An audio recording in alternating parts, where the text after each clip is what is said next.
Михаела Нешовска прашува како да не гладувам, а да го запазам потребниот внес на калории. Михаела, прва работа, не знам зашто се поврзува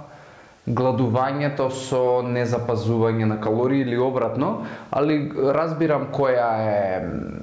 твојата филозофија и ќе се обидам да ти извлечам од таму, затоа што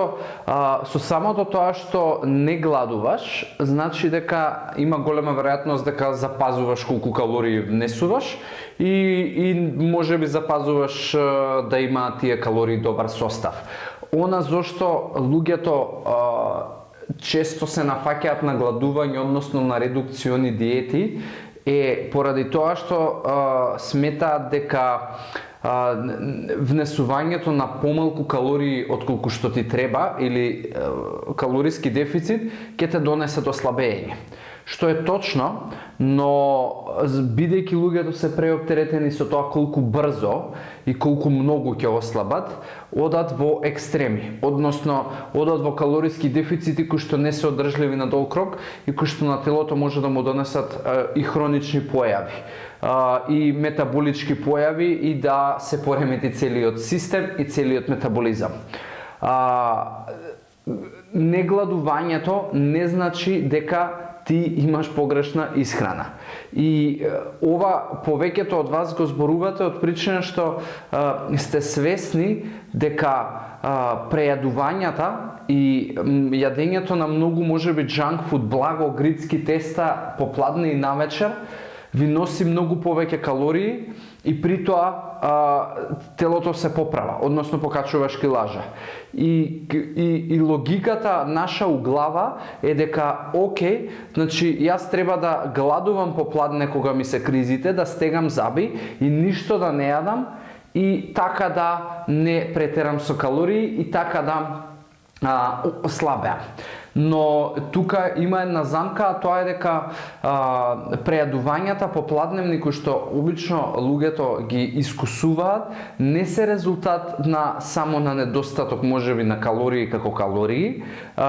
туку се многу повеќе резултат на сиромашност на исхраната, односно дури и да внесуваш доволно калории, најверојатно тие се сиромашни. А тоа подразбира дека немаат доволно протеини, дека немаат доволно масти, дека нема добри јаглехидрати, витамини и минерали, она што представува гориво за нашето тело. Да ти кажам јас дека треба да броиш калории, тоа е многу математички е точно и е правилно да ти го кажам, но во секој случај не е одржливо во твојот ден и во повеќето денови на обичниот човек кој што едноставно нема толку познавање за броење на калории, тоа е досадно и преоптеретувачко и нема потреба. Но она што јас го практикувам и константно го зборувам со луѓето со кои што работам во школите за исхрана е тоа дека доколку целта не ти е да станеш врвен спортист или доколку не живееш од спорт и од тоа колку добро изгледаш, нема потреба да одиш во такви замарања и екстреми, а тоа значи дека треба да воспоставиш еден оптимален ден и редовност на оброци и тоа за мене подразбира кога ќе станеш у првиот пола саат до саат да појадуваш, да имаш оброци на секој 3-4 часа, со тоа што ти ќе си ги распоредуваш кој по кого ќе дојде. Значи, целата идеја е појадокот и ручекот, двата главни оброци да бидат комплетни, да имаш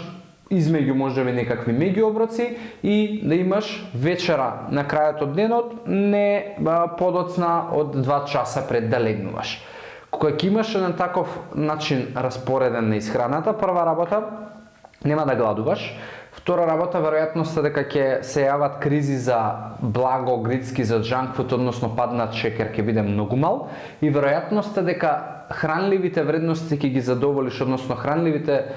потреби на телото ќе ги задоволиш, се исто така големи. И затоа таа е една win ситуација за обичниот човек, кој што нема потреба многу да се замара со бројки, колку изел, колку претерал, дефицит ли е, нели е дефицит, затоа што тоа е и она што практично од кое што луѓето бегаат и се откажуваат. Никој од нас не сака да живее во рамка, никој од нас не сака да живее у режим. Затоа не поврзувај гладување со добар изглед или не гладување и доволно калории. Да, може и да не гладуваш да внесеш доволно калории, можеш и да гладуваш, а повторно да внесеш или да не внесеш. Така да имаат логика, но немаат никаква корелација тие две работи, така да уопште не се оптеретувај и извади ги бројките од глава, датумите и бројките на вага, затоа што дефинитивно тие ти се непријатат.